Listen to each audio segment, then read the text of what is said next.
Statistika pubblikata mill-Midja Internazzjonali Euroactiv uriet kif Malta huwa l-aktar pajjiż fid-dinja li laqqam kompletament il-popolazzjoni tiegħu bil-vaċċin għal COVID-19.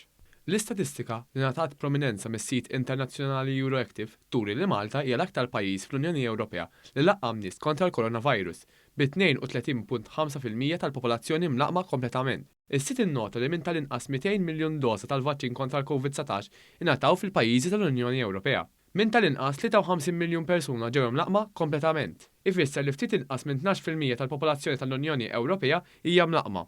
Al kontrarju ta' Malta, Euroactiv innota wkoll il-fatt li l-biċċa l-kbira tal-pajjiżi Ewropej fallew mill-miri tagħhom fit-tilqim kontra l-COVID-19.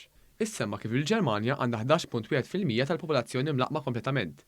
Franza għandha 13.5%, l-Italja għandha 14.6% u Spanja għandha 15.4% tal-popolazzjoni imlaqma kontra l-coronavirus. Dan ifisser li Malta għandha rata ta' tilqim komplut, it-triplu ta' bosta pajjiżi oħra.